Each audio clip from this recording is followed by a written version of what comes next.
Oke, teman-teman sekalian, selamat bergabung di dalam kelas perkuliahan Bunilam, mata kuliah Dogmatika Kristen. Terima kasih juga untuk mahasiswa Prodi Teologi yang mau menjadi partisipan dalam kelas ini. Semoga melalui kelas ini kita sama-sama diberkati, mendapat ilmu pengetahuan di dalamnya, dan berguna untuk tentunya pelayanan kita masing-masing nantinya. Nah, sebelum kita memulai tentu kita harus mengawali kelas kita dengan doa terlebih dahulu.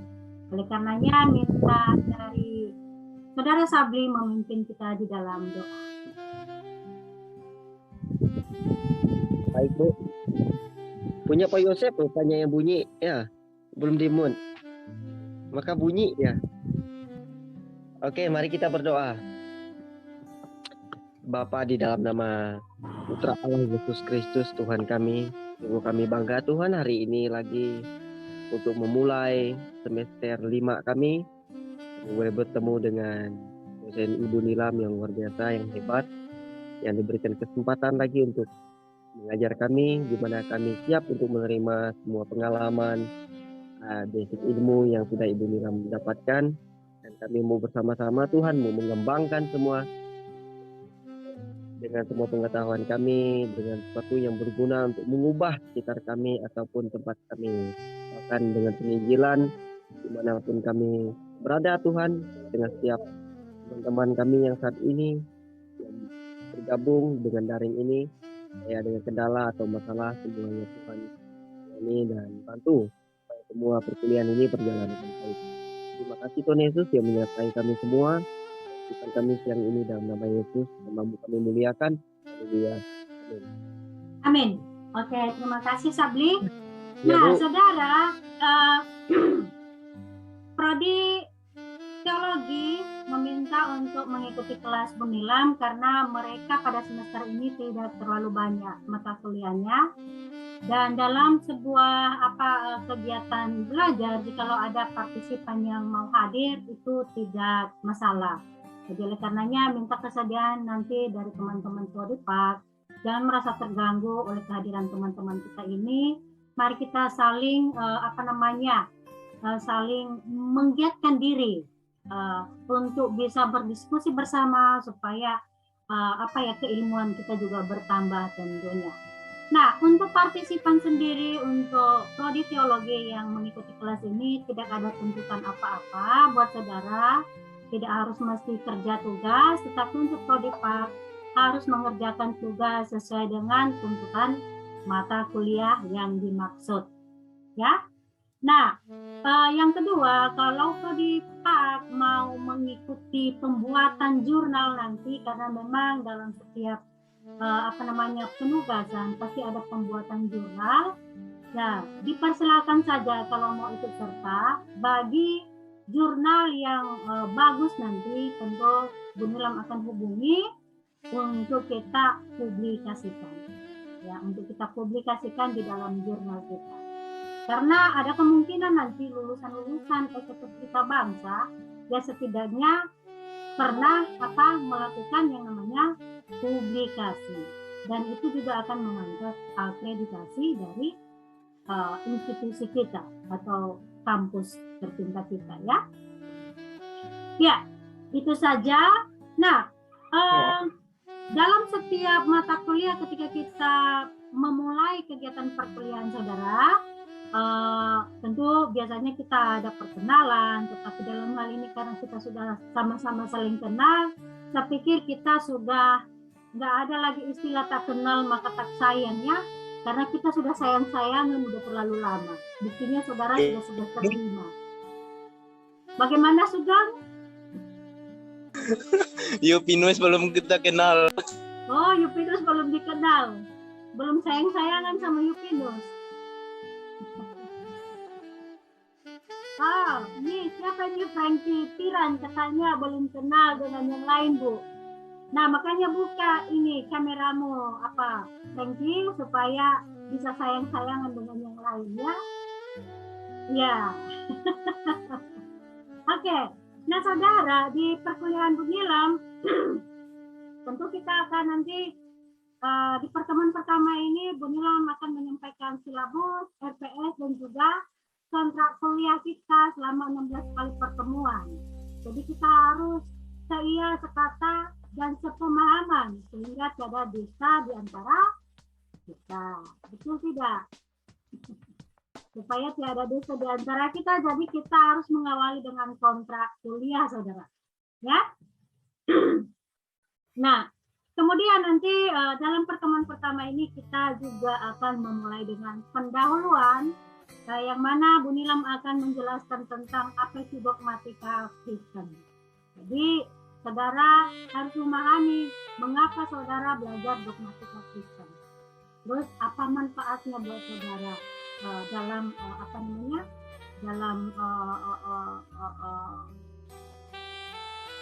pelayanan saudara atau pekerjaan saudara nantinya.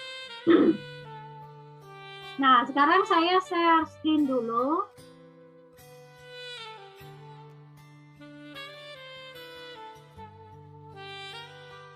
Untuk silabus dulu, Bunilam akan berbicara silabus dulu.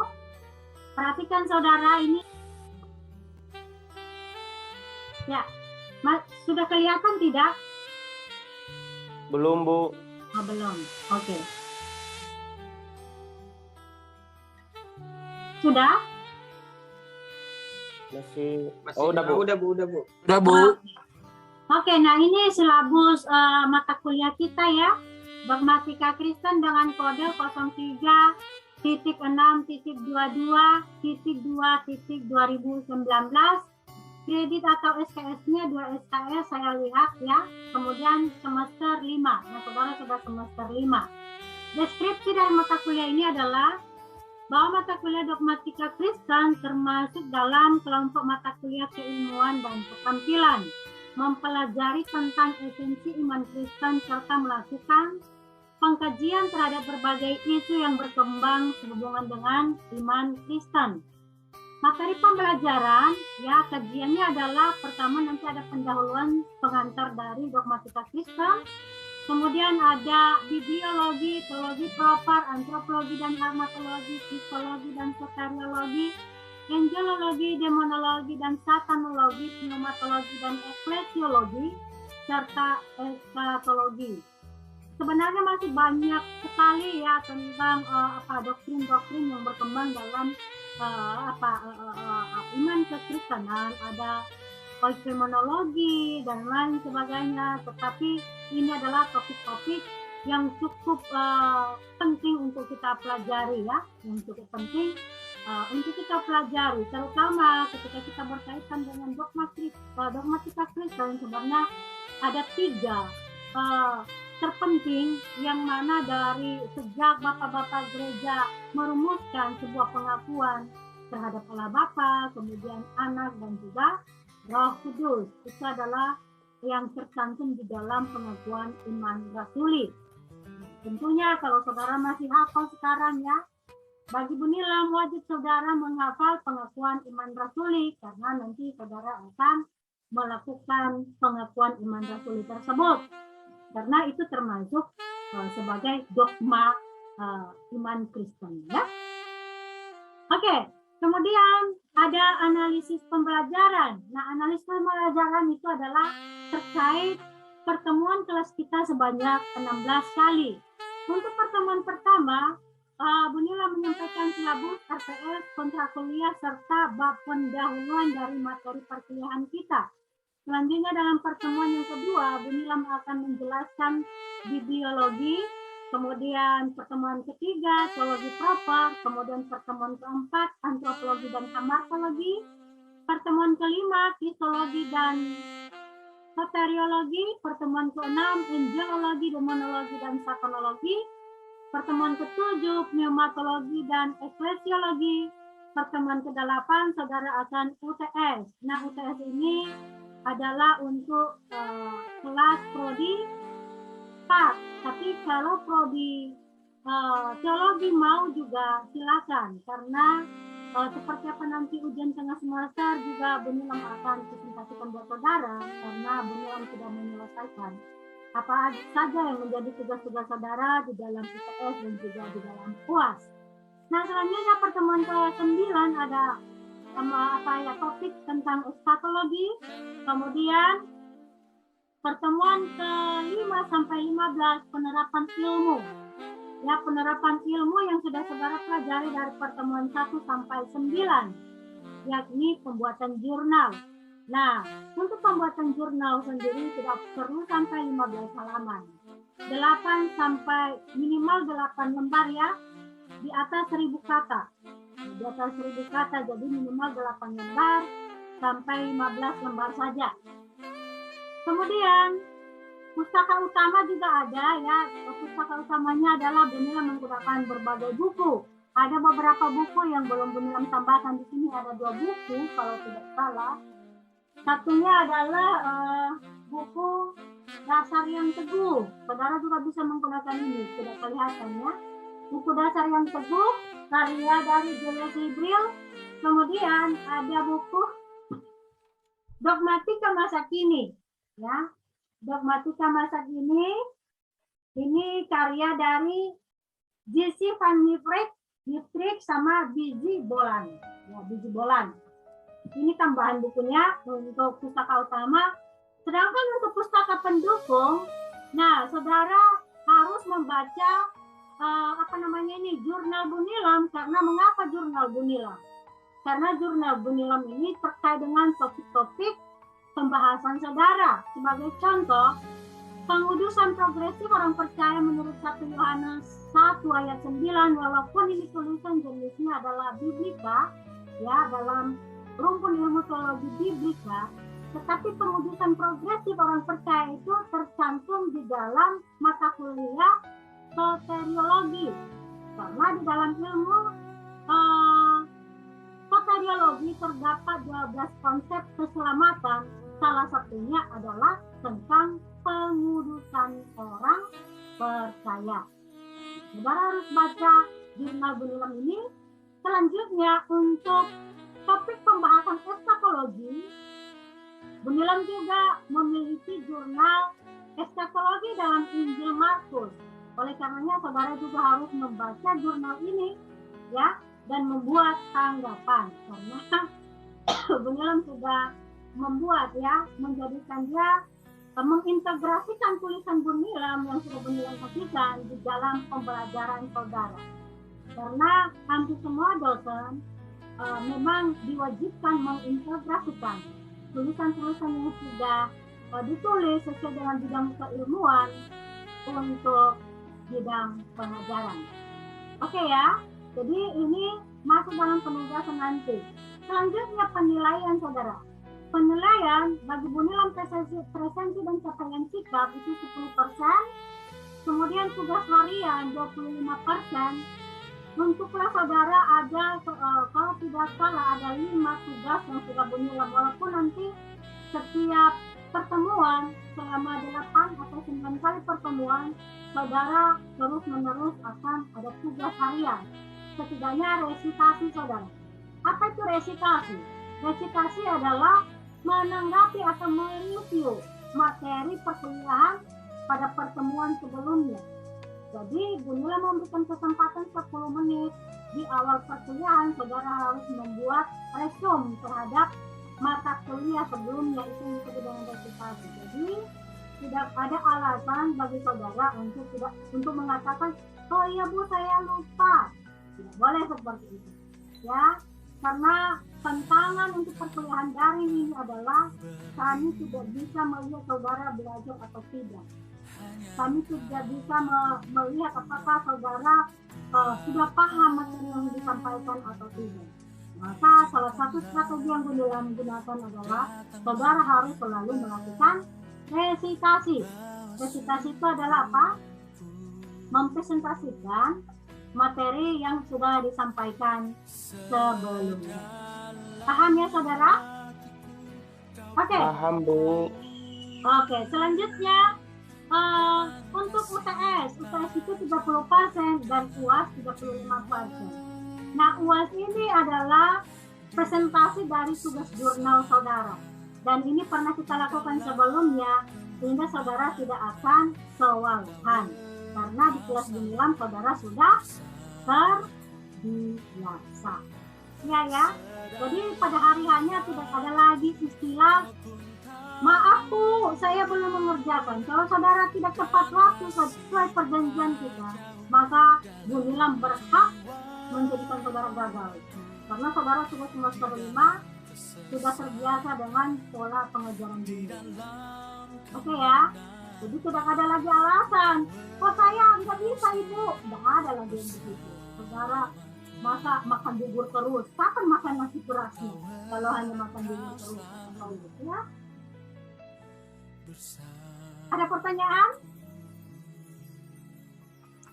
Di tugas harian itu Bu, itu dalam bentuk PowerPoint nanti atau gimana Bu? Atau memang yang seperti Ibu bilang tadi itu seperti contohnya tugas itu direview kembali oleh mahasiswa? Itu dalam bentuk PowerPoint. Untuk tugas-tugas saudara sebenarnya sudah ada ya di dalam langsung Bunilam lihat di belum terbuka di sini ya. Coba Bunilam buka dulu di sini di RPS. Nah, semua sudah tertera di dalam RPS ini saudara. Nah, RPS ini juga sudah Bunilam stop dulu ini, gunakan RPS yang dalam bentuk ini saja kita lihat.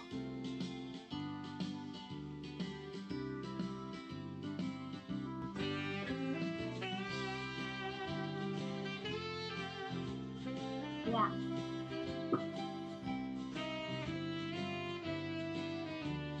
Nah, di dalam penugasan saudara saja Bunilam ya.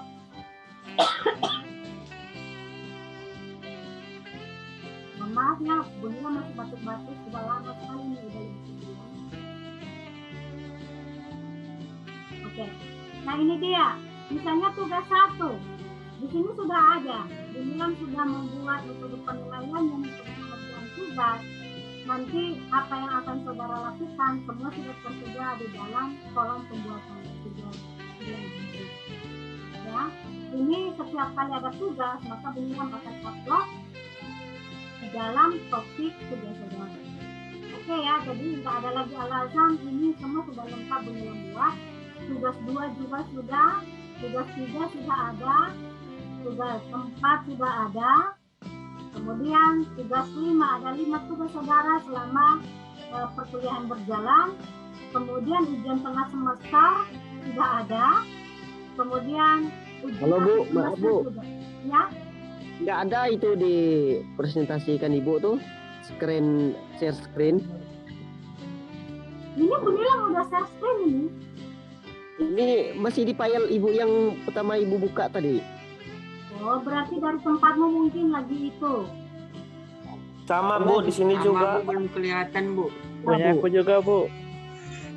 Ya, kalau tidak kelihatan nanti. Maka bingung kami yang Ibu jelaskan. Nanti Ibu kirim di grup aja Bu. Bukan di grup, Udah. langsung di Google Classroom Bunilam akan kirim, ya. Iya Bu. Pakai Mata Rohani. Oke, nah sebagai contoh Bunilam kasih aja untuk RPS ya. Nah, tadi RPS itu. Nih. Kelihatan? Masih loading Bu. Ah ini baru udah. Kelihatan Ini ya? udah Bu. Oke, nah sebagai contoh ini RPS-nya untuk minggu pertama ya ada kemampuan akhir yang diharapkan di sini ada ya. Kemudian di sini ada tugas 1. Nah, tugas 1 itu adalah menjelaskan kembali topik tentang dogmatika Kristen. Nah, ini namanya resitasi. Kalau ini resitasi berarti tugas saudara hanya menjelaskan topik hari ini untuk pertemuan berikutnya. Sudah ya? Nah, contohnya di minggu kedua. Minggu kedua di sini paling harus saudara dapatkan adalah memahami apa itu ideologi. Di sini pun indikatornya sudah Bunilam sediakan, maka di sini ada tugasnya. Nah, tugasnya ini harus diupload ke Google Classroom. Kalau yang pertama tadi kan tidak, hanya presentasi. Langsung ya. Nah, kalau ini harus di-upload, artinya saudara membaca salah sebuah jurnal tentang bibliologi. Dari mana saudara dapatkan jurnal itu? Saudara harus searching di Google. Carilah jurnal yang berbicara tentang bibliologi. Bibliologi itu banyak. Nanti saudara lihat dalam pemaparan Gumilang. Dalam pemaparan Gumilang mungkin Gumilang akan menjelaskan apa itu bibliologi, kemudian apa itu penyertaan atau wahyu, inspirasi, kemudian apa itu kanonisasi. Nah, topik-topik yang terkait dengan itu misalnya saudara dapatkan, berarti itulah yang saudara baca. Saudara baca, kemudian saudara akan membuat laporan bacaan, membuat tanggapan terhadap jurnal tersebut. Nah, metode pengerjaannya seperti apa? Sudah ada di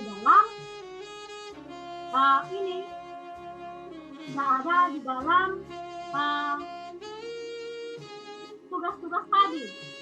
Contohnya ya, Gumilang akan share contohnya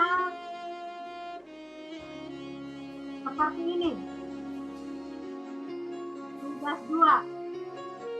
Ya, ini dia tugas 2. Jadi tugas 2 itu adalah judulnya pemahaman saya terhadap teologi proper, contohnya. Ya, pemahaman saya terhadap teologi proper. Maka ini tugas 2 ya, contohnya. Kemudian saudara subcapaian apa yang harus dicapai? Ya, ini subcapaian memahami ajaran tentang teologi proper. Kemudian apa deskripsi tugasnya? Contohnya saudara membuat video tanggapan terhadap materi kuliah maksimal durasi 5 menit, upload di Google Classroom. Kemudian metode pengerjaannya, video tanggapan terhadap materi kuliah maksimal durasi 5 menit. Begitu. Jadi, atau misalnya contoh lain untuk tugas 1. Ya. Contoh lain untuk tugas 1. Supaya saudara memahami apa yang akan saudara kerjakan dalam. Contohnya ini, untuk tugas 1 tadi tentang bibliologi. Ya, maka saudara akan membuat laporan bacaan dan tanggapan terhadap jurnal yang dibaca. Ya, nggak ada jelas. Itu ada nanti misalnya saudara membuat judul jurnal yang saudara baca apa, siapa yang autornya, siapa autornya atau penulisnya, ya kan? Kemudian dipublikasi di mana, kemudian di halaman berapa ada, itu semua sudah ada, ya, dalam metode pengerjaan tugasnya. Kemudian saudara membuat ringkasan seperti apa pandangan penulis, baru saudara membuat tanggapan saudara. Itu namanya membuat laporan bacaan atau meresum sebuah tulisan. Oke ya. Jadi karena saudara sudah semester 5, maka meningkatlah cara mengerjakan tugas. Jadi tidak seperti waktu saudara semester 1, 2, 3, 4. Semua sangat mudah. Di semester 5 sudah tidak bisa seperti itu saudara. Karena terakhir saudara belajar di semester 5. Mungkin semester 6 nanti saudara ada di mana, semester 7, semester 8, sudah selesai. Oleh karenanya saudara harus sungguh-sungguh. Ya? Paham ya? Oke, ya. Nah, jadi jangan asal-asalan belajar saudara. Bagi Gumilang, kalau saudara hanya asal-asalan belajar, ya sebenarnya boleh dikata kerugian ada di pihak saudara. Kalau saudara tidak antusias ketika saudara belajar, apalagi pembelajarannya adalah pembelajaran secara daring, ya, yang mana banyak sekali kekurangan-kekurangan yang kita dapatkan di dalamnya. Nah, dalam pembelajaran daring bukan dosen yang aktif, tetapi haruslah mahasiswa yang aktif. Kalau saudara tidak aktif, maka jelas-jelas yang rugi adalah saudara. Jangankan saudara, Gumilang aja terus-menerus update diri juga. Ya, harus update keilmuannya. Jadi makanya dalam tugas-tugas saudara pun nanti kita akan berbicara misalnya mengenai masa pandemi ini, ada tugas-tugas saudara terkait dengan situasi-situasi yang terupdate.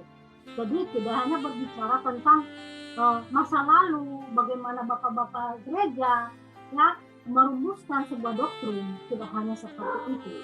Tetapi saudara juga harus mengembangkan keilmuan saudara, karena dogmatika Kristen ini masuk dalam rumpun ilmu teologi sistematika. Ya, kalau semester sebelumnya saudara sudah belajar tentang teologi perjanjian baru dengan dunia. Nah, ketika berbicara teologi perjanjian baru, dia masuk dalam rumpun ilmu biblika, teologi biblika, yang mana kita melihat seperti apa namanya topik-topik atau isu-isu teologi yang disampaikan oleh para penulis Alkitab, atau misalnya sebuah topik ya, sebuah topik yang harus kita telusuri berdasarkan sejarah biblika dari isu tersebut atau topik tersebut. Itu disebut dengan teologi biblika, saudara. Tetapi ketika kita ada dalam teologi sistematika, di mana mata kuliah dogmatika kita ini masuk dalam rumpun ilmu teologi sistematika, maka saudara dituntut untuk update, harus bisa melihat situasi masa kini, ya, situasi masa kini yang terjadi, yang mana saudara dituntut untuk memahaminya. Relevan tidak dengan berbagai doktrin atau pengajaran, dan tentu sumbernya juga adalah kekuatan atau kemampuan saudara dalam mengeksplorasi kitab-kitab suci, teks-teks kitab suci, sehingga tidak ada sebuah kesalahan di dalamnya ketika saudara menginterpretasi sebuah teks dengan situasi yang terjadi pada masa ini. Jadi itulah kekuatan saudara sebenarnya, itulah kemampuan yang dituntut buat saudara. Nah, dengan kemampuan tersebut, saya percaya saudara menjadi orang-orang yang hebat 5 atau 10 tahun. Kehebatan atau kemampuan saudara pada 5 sampai 10 tahun mendatang ditentukan pada hati. Kalau saudara belajar ogah-ogahan, tidak serius, maka tentu hatinya akan menentukan siapa kita di 5 atau 10 tahun ini. Ya saudara, jadi oleh karenanya Bu Nilan tidak pernah jemu-jemu selalu mengingatkan saudara dalam hal itu, ya, terus menerus melakukan pembenahan diri, jangan hanya sekedar belajar, tetapi belajarlah secara sungguh-sungguh. Banyak hal yang bisa kita lakukan kok, ya, dalam seluruh terkait dengan keilmuan atau kompetensi kita masing-masing nanti. Saudara mau membidangi apa? Bagi jurusan Pak, kalau saudara harus memahami ya dogmatika Kristen ini, supaya saudara bisa menyusun kurikulum pendidikan agama Kristen nantinya, saudara. Makanya saudara harus memahami apa itu teologi biblika, apa itu teologi sistematika, apa itu teologi sejarah, historika, ya, apa itu teologi praktika, karena dasar keilmuan inilah yang akan saudara gunakan ketika saudara nanti menyusun sebuah RTS. Ya, ketika saudara mau mengajar, kalau saudara jadi guru, demikian juga ketika saudara mungkin jadi guru sekolah minggu, ya, dituntut untuk membuat sebuah materi pembelajaran, maka apa yang saudara dapatkan pada pembelajaran saudara selama kuliah itu juga akan digunakan. Bahkan untuk jurusan Pak sendiri memiliki nilai plus karena juga mendapatkan ilmu pedagogi di dalamnya, ya, karena ada mata kuliah yang diajarkan seperti yang diajarkan Pak Binsa, Pak Tunggul, Ibu Novi, ya, tentang mata kuliah pedagogi, ya. Nah, untuk jurusan Pak mungkin tidak, ya, ilmu pedagogi tidak terlalu diajarkan, lebih kepada muatan teologi yang lebih banyak, ya, untuk memperlengkapi saudara. Oke saudara, nah jadi kita harus sepakat apa yang sudah Bu Nilam sampaikan dalam silabus tadi, ya, bahwa sepanjang saudara belajar dalam mata kuliah ini ada 5 tugas saudara ya 5 tugas dan 2 kali kita ujian, kita harus sepakat. Nah, jadi kemudian selama perkuliahan saudara juga ya harus rajin ya, jangan tidak sampai rajin, istilahnya harus selalu hadir dalam perkuliahan Bunilam, menyiapkan waktu untuk mengikuti kelas Bunilam. Ya, Bunilam itu bukan orang yang pelit nilai kalau saudara sudah melakukan tugasnya masing-masing. Ya, sesuai dengan apa yang Bunilam kita sepakati di awal perkuliahan. Tapi Bunilam akan terlihat pelitnya ketika saudara sudah sepakat dengan Bunilam. Karena kelihatannya dalam tugas saudara. Saya pikir saudara bisa melihat bahwa Bunilam tidak pernah pelit terhadap saudara, dalam memberikan nilai tidak menyatakan yang lain-lainnya ya. Tetapi kalau saudara mengikuti semua, tidak selalu perfect, tapi mengikuti sesuai dengan apa yang sudah kita sepakati di awal, maka pasti hasilnya baik. Ya, hasilnya baik. Itu saja. Ada pertanyaan?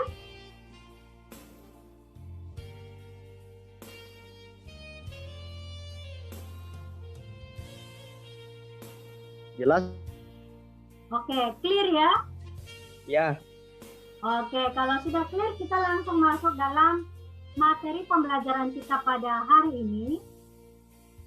Bunilam akan share screen karena kontrak kuliah kita sudah sepakat, silabus Bunilam sudah sampaikan, RTS juga sudah Bunilam sampaikan. Ya, sebenarnya silabus itu adalah RTS mini.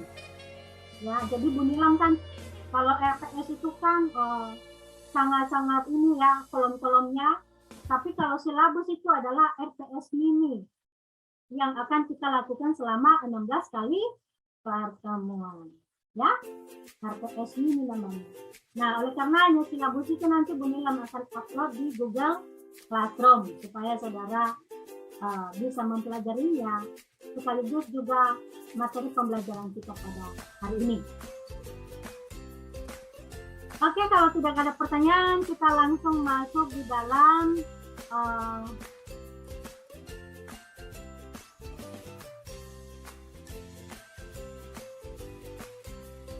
bentar ya, Bunilam kenapa tidak kelihatan ininya ya. Bunilam hapus dulu ini, terus Bunilam buka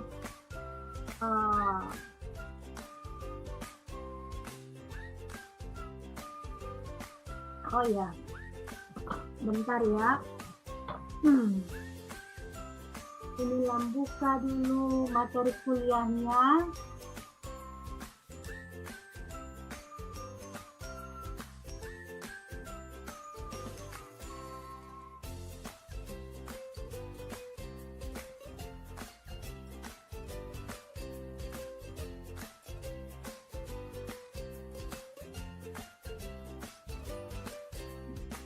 Oke saudara,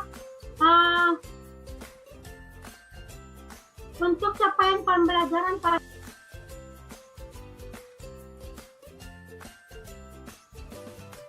terlihat screen-nya? Iya Bu. Kelihatan Bu. Oke, nah saudara, yang perlu saudara capai dalam pertemuan pertama ini adalah saudara mampu menjelaskan apa itu dogmatika Kristen, kemudian ruang lingkup dogmatika Kristen, serta mampu memahami pentingnya mempelajari dogmatika Kristen ini. Ya. Nah, saudara, dogmatika Kristen dan teologi sistematika. Apa itu dogmatika? Dogmatika itu berasal dari bahasa Yunani, yakni dogma, yang mana dogma dalam bentuk jamak. Dalam bentuk jamaknya disebut dengan dogmata. Ya. Dalam bentuk jamak disebut dogmata, saudara. Nah, artinya adalah pendapat atau pandangan. Ya. Pendapat atau pandangan. Dalam makna yang lebih luas berarti sebuah rumusan atau rumusan suatu pendapat atau dalil ajaran. Nah, sehingga kita bisa mengatakan bahwa dogmatika Kristen itu berbicara tentang rumusan suatu pendapat tentang iman Kristen, atau lebih singkat kita bisa mengatakan itu adalah ajaran tentang iman Kristen. Nah, ajaran tentang iman Kristen itu juga, ya, atau dogmatika Kristen ini masuk dalam rumpun ilmu teologi sistematika. Mengapa dikatakan teologi sistematika? Karena sebenarnya dogmatika Kristen itu adalah ajaran yang sudah dirumuskan secara sistematik sehingga disebut dengan doktrin atau dogma, ya, disebut dengan doktrin. Nah, apa itu teologi? Nah, tentu saudara sudah pernah belajar sebelumnya, ya. Apa itu teologi? Nah, teologi kalau kita lihat dari sisi etimologinya berasal dari dua sisi kata Yunani, yakni theos dan logos. Kalau theos artinya adalah Allah, logos artinya perkataan, pemikiran atau penalaran dan uraian. Jadi uraian tentang Allah, perkataan tentang Allah, pemikiran tentang Allah itu juga disebut dengan apa? Ajaran tentang iman Kristen tentang Allah. Nah, jadi ketika kita berbicara bahwa dogmatika Kristen itu adalah rumpun ilmu dari teologi sistematika, maka kita bisa mengatakan bahwa teologi itu adalah pemikiran atau uraian atau ajaran tentang Allah sendiri, ya? Tentang Allah. Nah, secara luas teologi berarti ilmu yang mempelajari dan menyelidiki tentang Allah dan hubungannya dengan alam semesta. Ya, jadi kita hanya tidak berbicara tentang Allah, tetapi juga kita berbicara hubungannya dengan alam semesta. Ketika berbicara alam semesta, maka kita akan kembali kepada Kejadian 1 ketika Allah menciptakan langit, bumi, dan segala isinya. Itu yang disebut dengan alam semesta. Jadi dalam alam semesta itu termasuk seluruh ciptaan Tuhan. Ya, seluruh ciptaan Tuhan termasuk di dalamnya adalah manusia. Kita akan mempelajari tentang Allah dan hubungannya dengan ciptaannya. Nah, selanjutnya, apa hal-hal yang memungkinkan adanya teologi? Karena kita berbicara tadi ketika kita berbicara dogmatika Kristen, maka kita akan berbicara tentang teologi sistematika, ilmu teologi. Maka ketika kita berbicara tentang teologi, ketika kita berbicara tentang Allah dan hubungannya dengan ciptaannya, maka harus ada hal-hal yang layak untuk kita pikirkan. Yang memungkinkan adanya teologi adalah pertama, adanya Allah dan penyataannya. Penyataan bukan pernyataan. Pernyataan dengan penyataan dua entitas yang berbeda.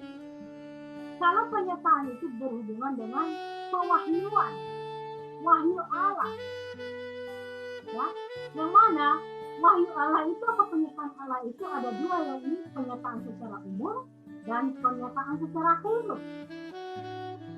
Nah, sedangkan manusia juga diperlengkapi dengan apa? Kemampuan-kemampuan. Ya. Jika kita berbicara dari sisi teologi, tadi kita berbicara tentang adanya Allah dan penyataannya, adanya Allah dengan wahyunya, di mana wahyu tersebut terbagi atas dua, ada wahyu secara umum dan wahyu secara khusus.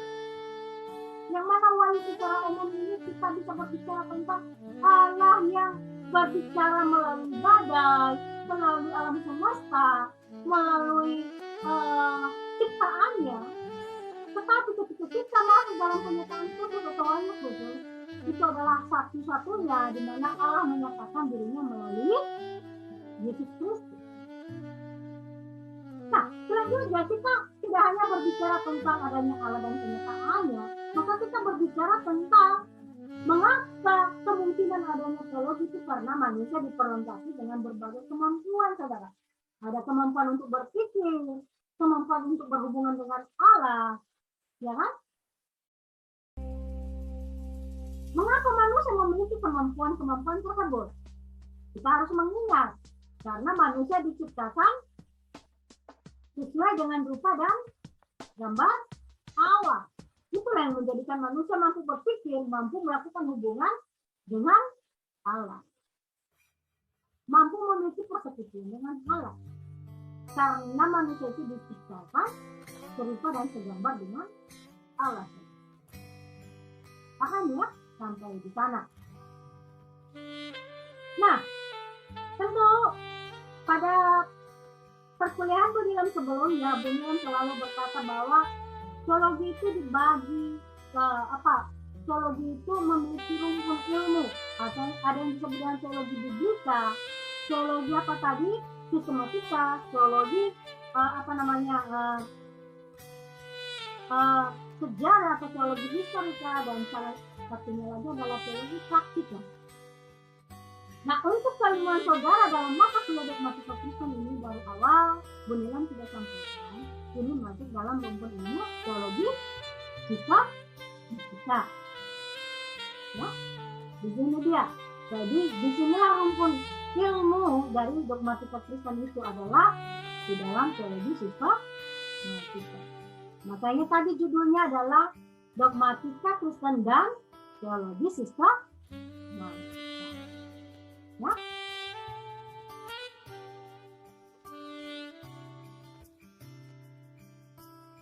Definisi teologi sistematika. Nah, kalau teologi adalah ilmu yang mempelajari tentang Allah dan hubungannya dengan alam semesta, saudara, maka sistematik yang berasal dari kata sunistano artinya menempatkan secara bersama atau mengorganisasikan atau mengorganisir. Sehingga dapat dikatakan bahwa teologi sistematika itu menekankan pada sistematisasi teologi atau menekankan pada aturan-aturan, ya, aturan-aturan atau rumusan-rumusan dari berbagai dari berbagai aturan tersebut dirumuskan dalam sebuah doktrin, dan dapat dikatakan itu adalah sebuah ilmu yang disistematisasikan. Itulah dogmatika Kristen, yang mana definisinya sama dengan teologi sistematika. Jadi jangan sampai nanti saudara bilang, apa sih dogmatika Kristen, apa sih teologi sistematika? Nah, saudara sudah paham di sini bahwa dogmatika Kristen ini masuk dalam rumpun ilmu teologi sistematika. Mengapa? Karena di sana ada doktrin-doktrin atau teologi yang sudah disistematisasi, yang sudah disusun sedemikian rupa sehingga menjadi sebuah rumusan dogma atau ajaran terkait dengan iman Kristen. Ada pertanyaan, saudara?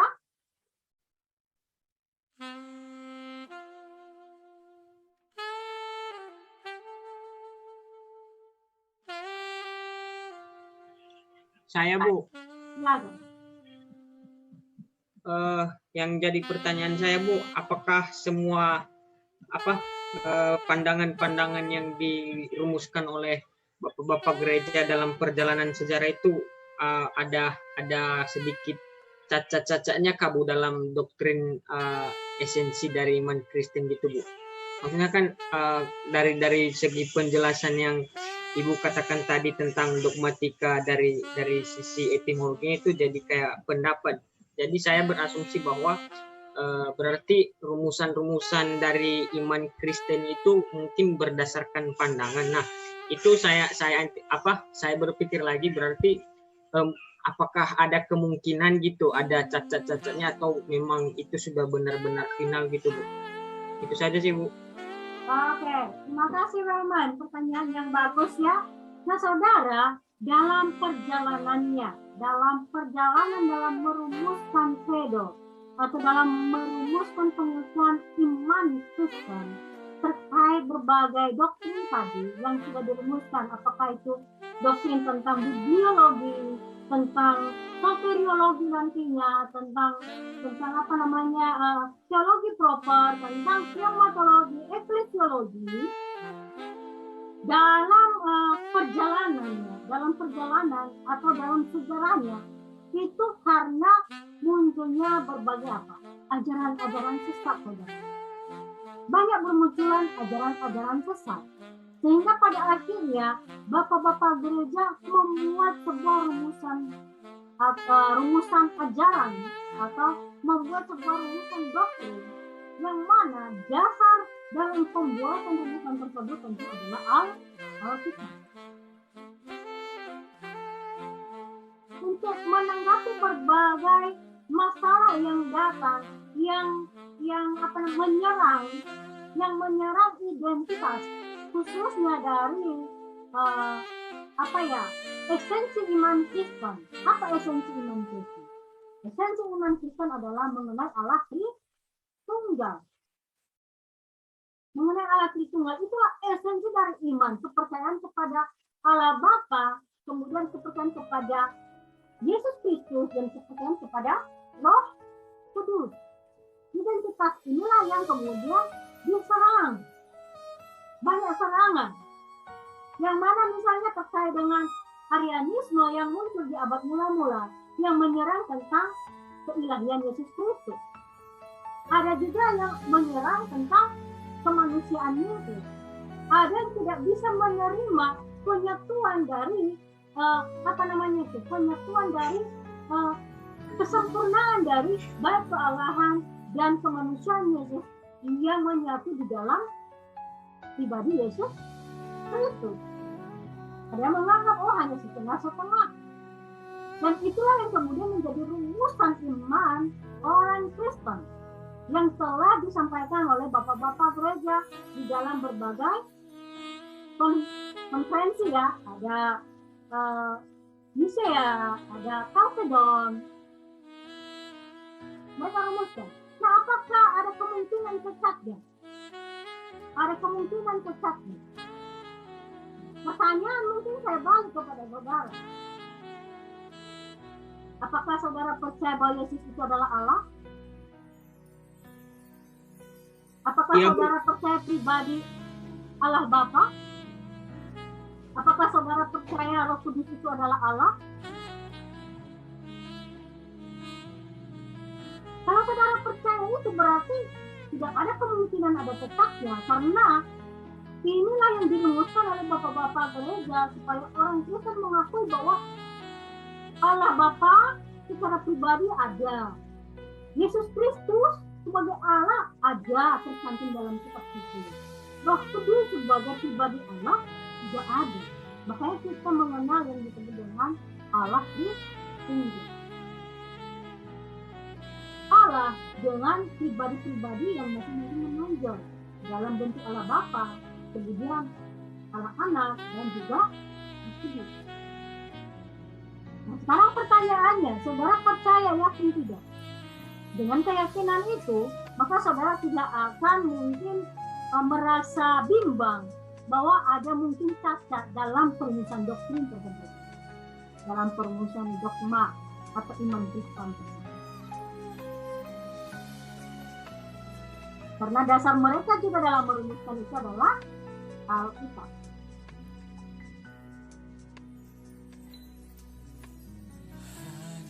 Nah, ketika ada serangan seperti bahasa sekarang, ada serangan tidak terhadap pribadi Roh Kudus? Ada. Makanya muncul istilah ditunggal, bukan lagi Tritunggal. Pernah tidak saudara mendengar? Iya, Bu. Ya, Allah Pernah, Bu. bukan lagi Tritunggal. Nah, sekarang Bu Nina bertanya kepada saudara, apa yang saudara imani terkait dengan esensi iman Kristen? Karena esensi iman Kristen itu adalah keberadaan dari Allah Tritunggal atau Tunggal Tri sebenarnya. Kalau mau kita lebih tepat mengkalimatkannya adalah Tunggal Tri. Karena yang tunggal itu adalah Allah, tetapi pribadinya lah yang kita bisa mengenal Allah yang tunggal itu melalui apa? Actionnya, yang mana kita mengatakan ada action Allah Bapa, ada action Yesus Kristus, dan ada action Roh Kudus, yang mana ketiga pribadi itu Allah. keberadaan Allah dalam hubungannya dengan ciptaan, hubungannya dengan manusia. Nah, bagaimana Welman?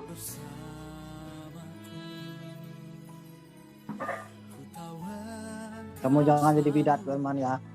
Jelas Bu. Jelas ya? Ya Bu.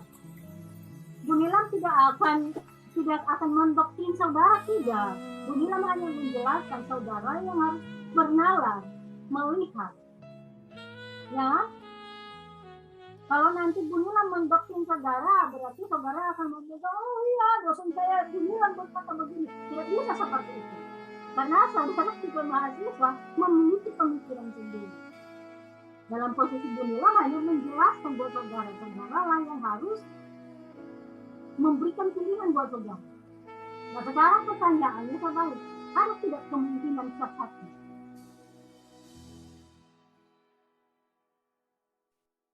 Nah, itulah tugas-tugas kita sebagai seorang teolog pada masa kini. Melihat itu. Tapi kalau kita mengakui bahwa apa yang sudah dirumuskan tersebut itu adalah merupakan inspirasi dari Allah yang memenuhi semua bapak-bapak gereja dalam merumuskan itu, kemudian dibuktikan oleh data Alkitab dan valid terhadap rumusan tersebut, maka kita tidak akan pernah bimbang.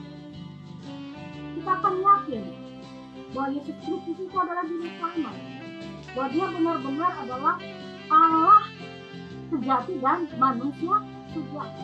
Dalam kemanusiaannya itu adalah supaya dalam kemanusiaannya, ya, Allah dalam kemanusiaannya di dalam Yesus Kristus itu adalah untuk menyelamatkan manusia. Karena dikatakan dalam Alkitab tidak ada manusia yang sempurna selain Allah yang pernah jadi manusia. Nah, siapa yang sanggup memenuhi hukum Taurat yang dituliskan dalam kitab-kitab Taurat? Siapa yang sanggup menggenapi semua itu? Adakah di antara orang Israel yang sanggup? Tidak ada. Mereka tetap jatuh bangun di dalam dosa. Tapi ada satu manusia, yaitu manusia dalam diri Yesus Kristus, yang mana Allah yang jadi manusia itulah yang sanggup menggenapi itu semua. Dia sebagai manusia tidak berdosa, tetapi dia sanggup menggenapkan apa yang tertulis di dalam kitab-kitab Taurat, apa yang sudah dibuatkan, atau apa yang sudah tertulis dalam hukum Taurat. Makanya di dalam Perjanjian Baru dikatakan bahwa dia datang bukan untuk meniadakan apa? Hukum Taurat, bukan, tetapi untuk menggenapi. Kenapa harus menggenapi? Karena tidak ada satu manusia pun di kolong langit ini yang sanggup melakukan semua hukum Taurat itu dalam sempurna. Karena kita tahu orang Israel sendiri, ya bahkan bapak-bapak beriman yang tercantum di dalam kitab-kitab Taurat, mereka tidak terlepas dari perbuatan. Jadi satu-satunya manusia yang tidak berdosa hanyalah manusia Yesus Kristus. Yang mana manusia Yesus Kristus kita sebut sebagai Allah yang telah menjadi. Jadi paham ya? Jadi jangan sampai nanti kita memiliki apa namanya.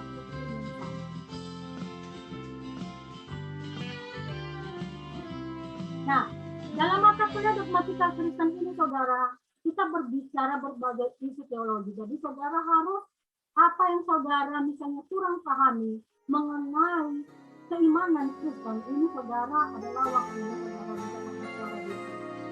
Karena kita akan berbicara perkembangan sejarah doktrin di dalam hidup. Oke. Jadi jelas ya, clear ya bagi kita, Welman dan teman-teman sekalian? Ya Bu. Bu, Jadi begini Bu, tadi Ibu bilang bahwa itu doktrin itu adalah mengenai Yesus Kristus. Tadi begini, ada suatu jadi pertanyaan lagi bagi saya Bu yang saya ragukan sih. Apakah dalam doktrin yang sudah diberikan oleh bapak-bapak gereja, mereka dari doktrin yang sudah ada atau dari doktrin yang sudah ada yang mereka pakai, atau mereka ada sedikit perubahan daripada doktrin-doktrin yang mereka sudah dapat dari Alkitab atau dari mana, Bu? Ya, kembali lagi seperti yang Bu Nilam jelaskan sebelumnya, bahwa yang menjadi ukuran, yang menjadi patokan adalah kitab suci, saudara. Tidak mungkin hanya berdasarkan apa? Nalar mereka, tidak. Tetapi dasar pemikiran bapak-bapak gereja ketika merumuskan misalnya doktrin tentang Allah Bapa, doktrin tentang Roh Kudus, doktrin tentang Yesus Kristus, ya, atau doktrin tentang keselamatan, itu patokannya adalah Alkitab, patokannya adalah kitab suci, bukan karena pemikiran mereka semata. Jadi jangan sampai nanti saudara berkata bahwa itu adalah pemikiran-pemikiran para bapak-bapak gereja saja. Tidak, tetapi berdasarkan sejarah yang ada, bahwa muncul yang namanya ajaran sesat. Mereka menolak misalnya keberadaan kemanusiaan Yesus, maka dirumuskanlah sebuah doktrin, dirumuskan sebuah ajaran. Patokannya tadi Bulan katakan, patokannya adalah Alkitab. Mereka membaca kitab suci, saudara. Nah, dogmatika memang merupakan pekerjaan manusia. Benar tidak mengatakan itu bukan pekerjaan manusia. Tetapi di dalam usaha dogmatika tersebut, manusia menyelidiki kebenaran yang dari Allah. Nah, patokannya adalah kitab suci. Makanya pertanyaan Rahman tadi berkata, ada kemungkinan nggak cacatnya? Nah, kalau dari sisi perumusan doktrin, dari sisi perumusan doktrin, karena itu pekerjaan manusia, bisa. Tetapi saya balik bertanya kepada saudara, apakah ketika saudara kemudian belajar di bangku teologi, ya, di perkuliahan dengan mengambil jurusan teologi, ada kemungkinan tidak ketika saudara mempelajari kitab suci, yang apakah ada kemungkinan yang disampaikan oleh bapak-bapak gereja yang mereka sudah rumuskan berdasarkan kitab suci itu ada cacatnya tidak? Nah, kalau saudara mengatakan ada cacatnya, maka munculkan dogma yang akan saudara mau untuk kemudian dipublikasikan, tetapi harus berdasarkan penggalian Alkitab yang baik. Artinya saudara memiliki kekuatan dalam mengeksplor teks Alkitab, sehingga menjadi dasar buat saudara mengatakan, oh ini pemahaman saya seperti ini, sehingga saudara menjadi seorang teolog. Banyak tidak bermunculan yang menolak apa yang sudah disepakati oleh bapak-bapak gereja itu terkait khususnya Allah Tritunggal. Banyak kan sepanjang sejarah, makanya barusan Bulan katakan tadi seperti ada muncul sekarang doktrin tentang Allah di tunggal. Benar tidak? Baru-baru ini muncul. Kalau itu muncul, artinya dia sudah memiliki sudah melakukan penelitian, sudah melakukan eksplorasi terhadap kitab suci, sehingga berani menyatakan Allah di tunggal.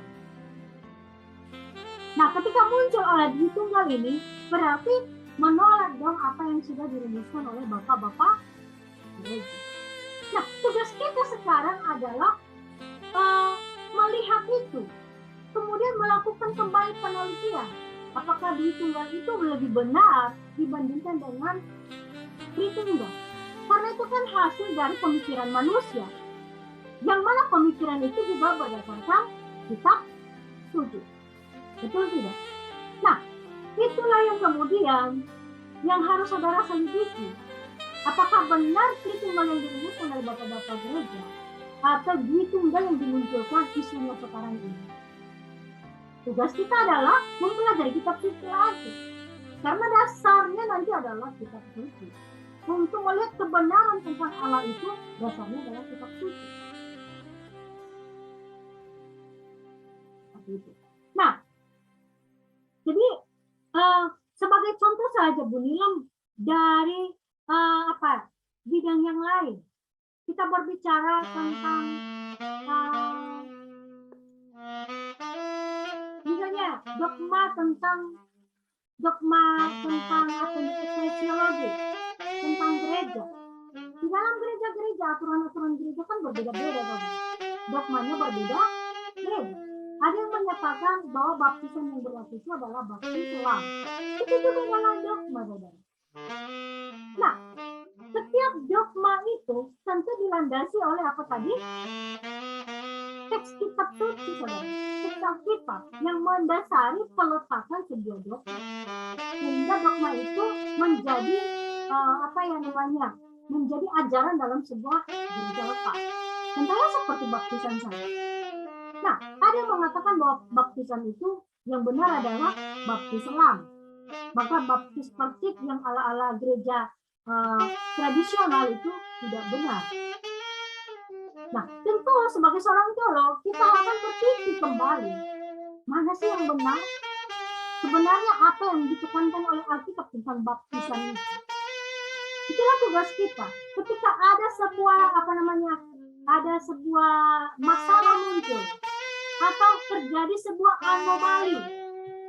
Anomali itu adalah terjadi sebuah kesenjangan. Maka tugas kita sebagai seorang teolog melakukan penelitian. Ya kan? Sehingga kita berani untuk mengkritisi. Oh, kita harus dig to Bible. Kata Alkitab begini loh. Ya. Jadi dari sisi dogmatika itu pekerjaan manusia, tetapi dalam usaha dogmatika di mana manusia mau menyelidiki kebenaran yang dari Allah, maka patokannya atau ukurannya haruslah Alkitab. Sehingga menghindari kita dari hal-hal yang salah dalam menginterpretasi. Seperti itu ada.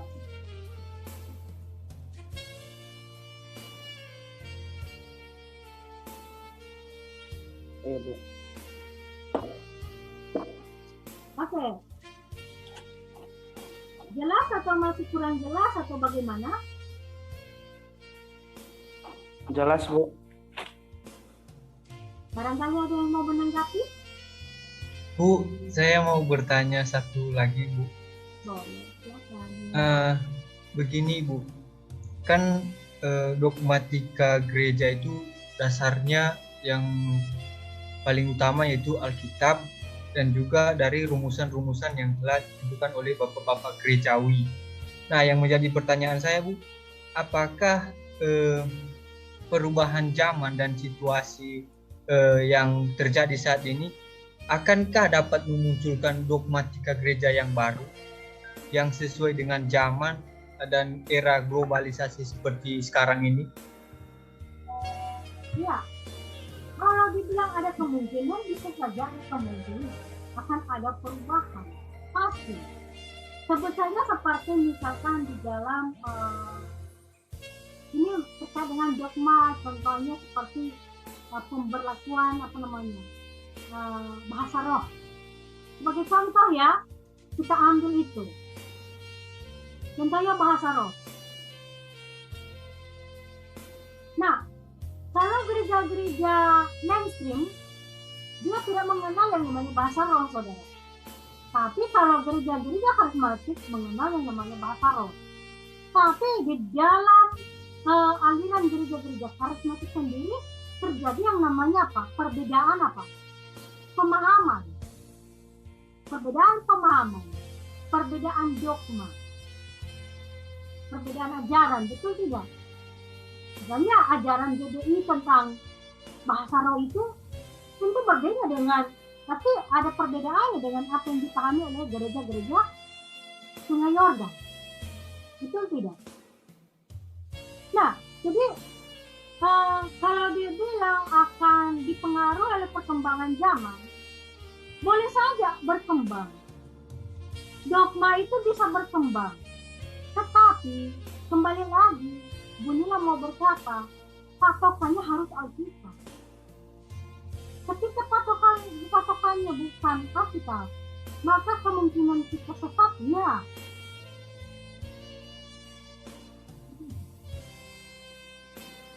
Kalau patokannya bukan Alkitab, kemungkinan sesat, ya.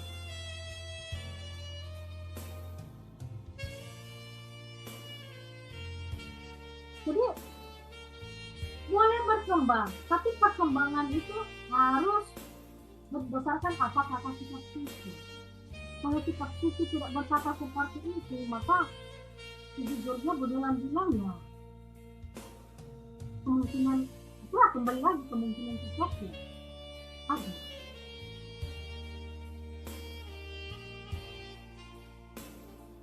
Sebagai contoh, bahasa roh tadi Bunila berkata.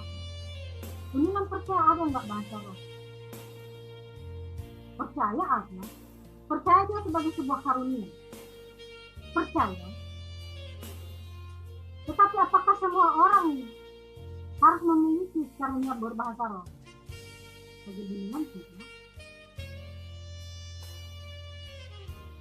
Tidak. Mengapa tidak? Karena itu kita bicara karunia. Tetapi ketika kita kaitkan dengan dogma gereja, maka kita akan berbicara ada gereja-gereja tertentu mengajarkan bahasa roh.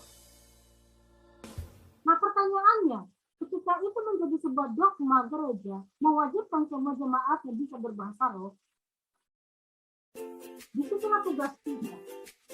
Apakah dogma yang diajarkan itu sudah benar peletakannya atau tidak? Apakah sudah sesuai dengan apa kata Alkitab atau itu yang saya maksud, mengapa saya berkata kalau patokannya bukan Alkitab, kemungkinan salah ya, kemungkinan sesat ya.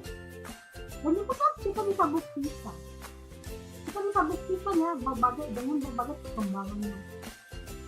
Nah oleh karenanya, sebagai mahasiswa teologi atau seorang teolog atau pengajar pendidikan agama Kristen, kita harus mampu juga mengimbangi perkembangan itu dan melihat perkembangan itu dari sudut keilmuan kita. Nah, ketika kita melihat dari sudut keilmuan kita, maka tugas kita adalah membedah kitab suci. Apa kata kitab suci tentang bahasa roh? Apa kata kitab suci tentang Allah Tritunggal? Apa kata kitab suci tentang misalnya Yesus Kristus sebagai Allah? Apa kata kitab suci tentang Yesus Kristus sebagai manusia? Kan itu. Kita telusuri apa kata kitab suci mulai dari Kejadian sampai Wahyu. Nah, kalau misalnya pandangan orang tersebut tidak sesuai, mengapa kita harus menolak? Nah, tugas kita berarti kita sesuai pemikiran dengan dia dong. Tapi kalau tidak sesuai, berhak dong kita untuk melakukan apologia terhadap apa yang kita imani. Begitu ya. Jadi, patokannya adalah kitab suci. Kita tidak bisa berkata sesuatu yang berkembang itu tanpa kita melihat dia dasarnya dari mana, meletakkan dasarnya dari mana. Jadi keimanan kita, jadi iman Kristen, maka patokannya harus tetap berpikir pada kitab suci. Seperti itu. Terima kasih Bu. Sama-sama. Ibu, Ya, silakan. saya boleh tanggapi nggak Bu pertanyaan dari si saudara Yanuari tadi? Silakan. Kalau tanggapan saya untuk pertanyaan itu saya juga sependapat dengan Ibu kalau misalkan ajaran atau ya dogma itu akan kemungkinan besar ada perubahan. Nah, contoh yang bisa kita lihat itu dari sejarah sebelum reformasi kan awalnya itu cuma satu gereja doang yaitu Katolik, tapi karena memang ada perspektif yang berbeda dari Bapak Reformator si Martin Luther dan teman-teman, makanya adalah sebuah perubahan baru gitu sehingga terjadinya reformasi. Dan begitu juga setelah abad ke-16-17 karena mungkin ada polemik dari berbagai denominasi dari golongan reformasi, sehingga muncullah sebuah aliran yang kita kenal sekarang itu karismatik. Dan dalam perjalanannya juga karismatik itu terbagi dua gitu, yaitu Pentakosta dan karismatik yang awal. Nah, itu kalau itu menurut saya sebagai sebuah perubahan gitu dalam ajaran gereja lokal atau denominasi.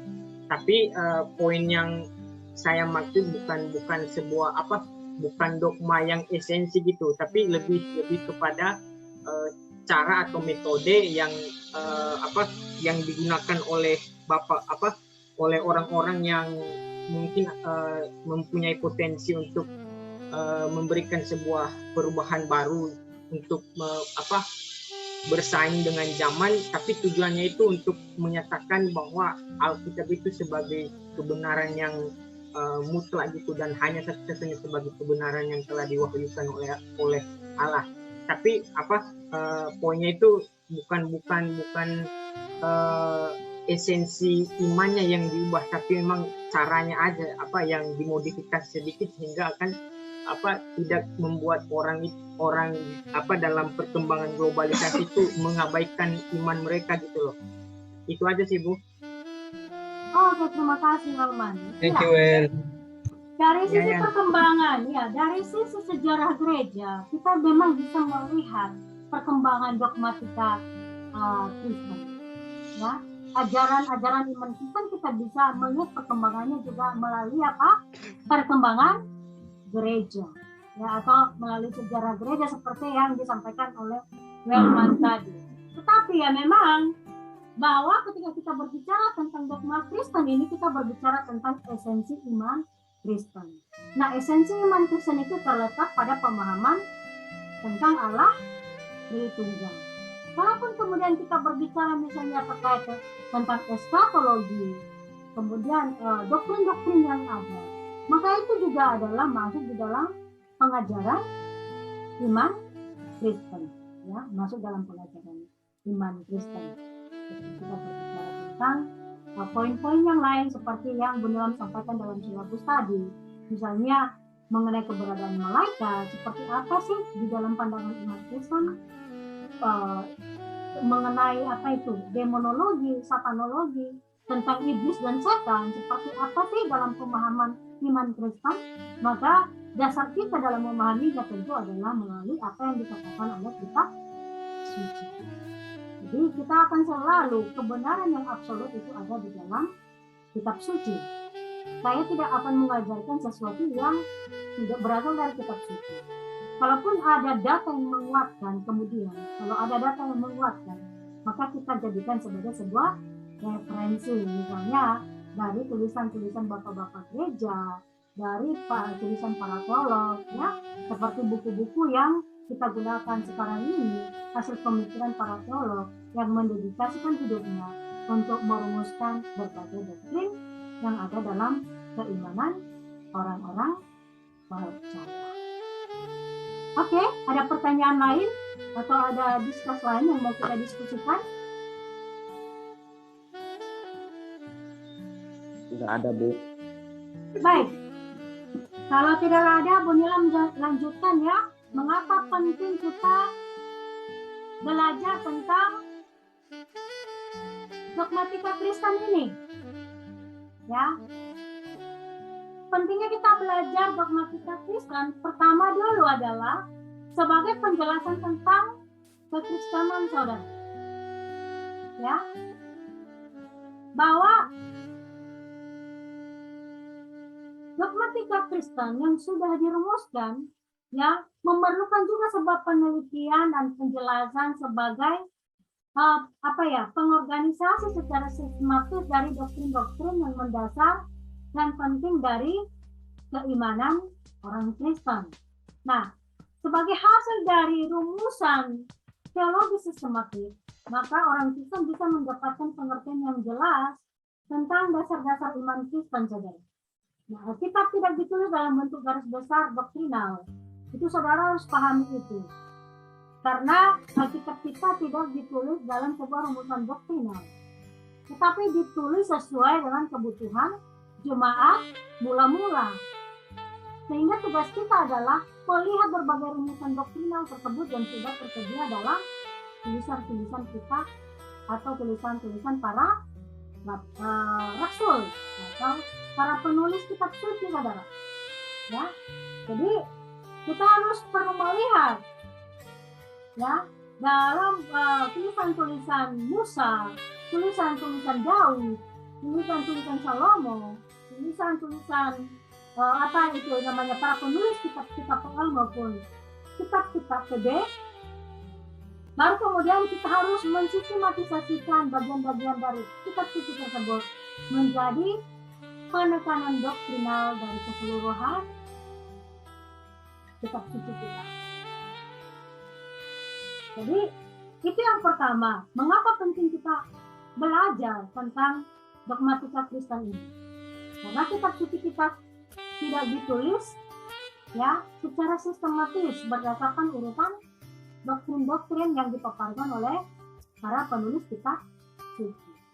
Jadi dibutuhkan pemahaman kita atau dibutuhkan penelitian dari kita untuk mensistematisasi bagian-bagian dari doktrin tersebut sehingga membentuk yang namanya apa? Doktrin iman Kristen. Apakah itu terkait dengan doktrin tentang Alkitab, tentang doktrin tentang Allah, doktrin tentang Yesus Kristus, doktrin tentang keselamatan, doktrin tentang Roh Kudus, doktrin tentang gereja. Kita harus melihat bagian-bagian tersebut yang sudah ada datanya dalam kitab suci kita. Kemudian kita melakukan sistematisasi terhadap doktrin tersebut sehingga membentuk sebuah doktrin dalam keimanan kita. Ya. Dan yang kedua, saudara, yang kedua adalah sebagai apologetik bagi kekristenan kita. Tadi Bu Nilam sudah sampaikan pentingnya kita memahami doktrin iman Kristen supaya kita mampu menjawab berbagai isu-isu yang terjadi atau berbagai isu yang berkembang. Apakah isu-isu tersebut sesuai data yang disediakan oleh kitab suci atau tidak? Kalau tidak sesuai, maka tugas kita adalah melakukan pembelaan terhadap iman Kristen itu sendiri. Ya, jadi ketika dogmatika Kristen, kita mempelajari dogma Kristen ini sebagai apologetik bagi kekristenan, maka tentu ketika kita sudah mendapatkan rumusan dari doktrin yang kita kita teliti, maka itu akan lebih memampukan kita untuk mempertahankan iman kita secara rasional terhadap orang-orang yang sedang menyoroti keimanan kita terkait dengan doktrin yang ada. Kalau kita tidak kuat, maka ya kita artinya kita ya bisa terbawa arus, Bu. Ya, terbawa arus atau lebih tepatnya kita akan ketika kita tidak mampu mempertahankan keimanan kita tidak mampu berapologetik, maka yang terjadi adalah kita tergerus terhadap pemahaman yang disampaikan oleh ajaran-ajaran yang menentang keimanan kita. Karena kita tidak kuat di dalamnya, akhirnya kita masuk dalam perangkap tersebut. Ya, seperti dulu si Asas ya, di awal-awal baru masuk, apa yang disampaikannya dulu di ruang chapel. Nah, sekarang pemahaman Asas sudah berubah atau tidak? Saya aja. Sudah Bu, sudah bisa bawa mereka ke hal-hal yang baik. Udah berubah ya, Jas. Kalau Januari mau disesatkan dong. Jangan sampai kita justru mengalami yang namanya penyesatan. Iya Bu. Nah, saudara, orang-orang percaya di era gereja mula-mula menggunakan kepercayaan mereka yang telah disistematiskan untuk menanggapi lawan-lawan mereka dan orang-orang tidak percaya. Nah, doktrin iman Kristen telah disistematisasi melalui penelitian, kemudian dijelaskan, dipresentasikan sebagai suatu pembelaan dari kekristenan di sepanjang sejarah, saudara. Jadi itu juga sudah melalui penelitian ya, yang dilakukan oleh bapak-bapak gereja, ya, melalui data Alkitab atau data yang disediakan oleh kitab suci. Nah, kalau saudara memiliki pemahaman baru dengan kekuatan eksegesa yang dahsyat, ya silakan saudara. Lawan itu yang dui tunggal, atau mungkin saudara sepakat dengan istilah dui tunggal.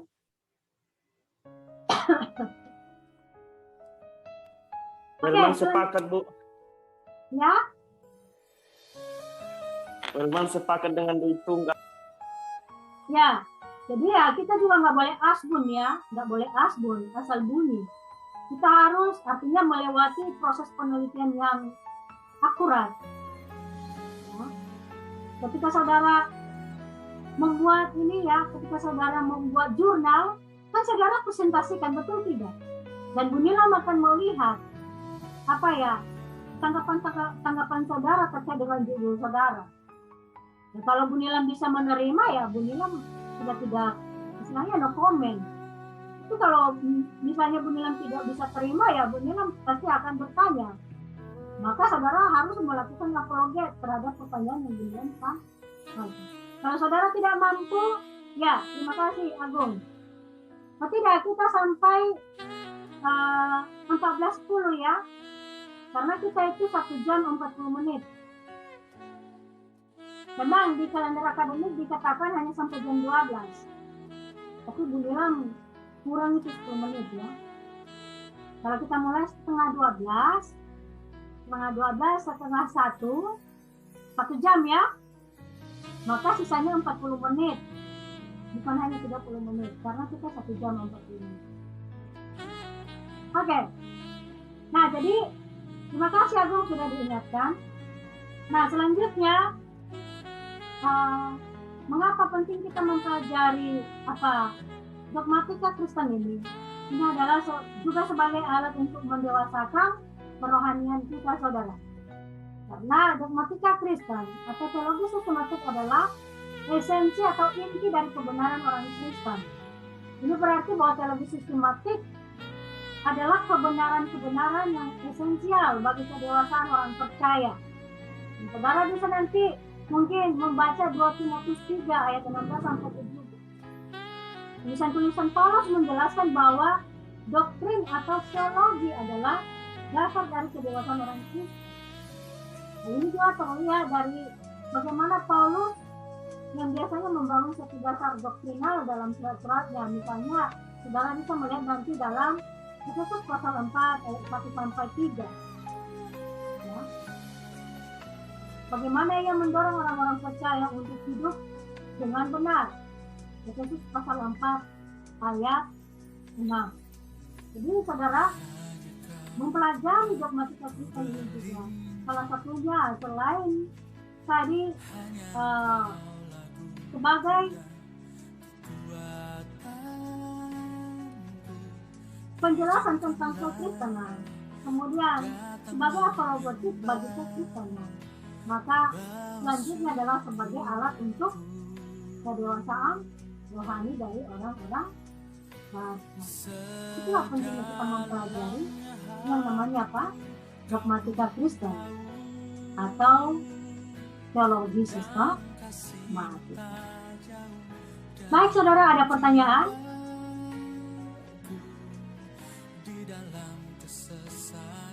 Kalau tidak ada, maka tugas saudara pada pertemuan kedua adalah menjelaskan kembali topik tentang dogmatika Kristen yang Bu Nilam sampaikan pada hari ini. Satu orang 2 menit ya, 1 sampai 2 menit untuk menjelaskan. Ya, wajib bagi prodi Pak, maka bagi prodi teologi yang mau menanggapi juga pada pertemuan minggu mendatang dipersilakan. Oke? Ada pertanyaan? Kalau tidak ada, minggu seterusnya kita akan mempelajari tentang belajar tentang bibliologi. Nah, dalam hal ini kita akan berbicara tentang pengertian bibliologi. Kemudian kita akan belajar tentang apa itu penyertaan dalam Alkitab. Kemudian kita akan belajar tentang pengilhaman. Kemudian juga kanonitas Alkitab. Sehingga nanti pertanyaan-pertanyaan saudara pada hari ini akan terjawab pada minggu akan datang. Karena pertanyaan saudara hari ini adalah masih dalam ruang lingkup pengantar dari mata kuliah dogmatika Kristen. Maka jawaban-jawabannya akan tersedia pada penjelasan mata kuliah kita pada pertemuan berikutnya. Nah, untuk mata kuliah dogmatika Kristen ini saudara, tadi Bunilan sudah sampaikan hanya pertemuan 1 sampai 9 kita akan belajar terus. Jadi kita akan terus-menerus online, ya. Mungkin nanti Bunilan akan selingi dengan tanpa kelas, ya, non kelas daring. Tetapi saudara belajar dari YouTube penjelasan Bunilan melalui channel YouTube yang Bunilan akan upload di sana. Supaya kasihan juga saudara, ya, standby berapa menit ini, berapa jam ini, dengan kuotanya berat. Tetapi kemungkinan besarnya pertemuan 1 sampai 9 kita tatap muka daring, tapi pertemuan 10 sampai 15 saudara mengerjakan tugas jurnal, berarti itu tidak daring, ya. Selama itu tidak akan daring, kita akan melakukan diskusi di Google Classroom saja, nggak usah WhatsApp group, ya, supaya datanya ada di itu, data pembelajaran saudara ada di Google Classroom, ya. Pertanyaan-pertanyaan saudara ada di Google Classroom. Nah, untuk auditologi kalau mau masuk di Google Classroom silakan. Linknya nanti bisa dibagikan oleh ketua kelas. Siapa ketua kelas Pak Dipa? Oh ya, silakan nama bisa di-share, ya, kalau ada teman-teman dari Prodipa yang mau masuk dalam Google Classroom untuk diskusi atau untuk memiliki dokumen pembelajaran kita, ya, atau materi perkuliahan kita. Oke, baik, Bu. Oke. Ada pertanyaan? Kalau tidak ada, berarti Bunilan akan berhenti sampai di sini. Sampai bertemu pada pertemuan berikutnya dalam mata kuliah yang sama dengan topik di biologi. Silakan yang berdoa pada hari ini, Nirmala. Silakan Nirmala.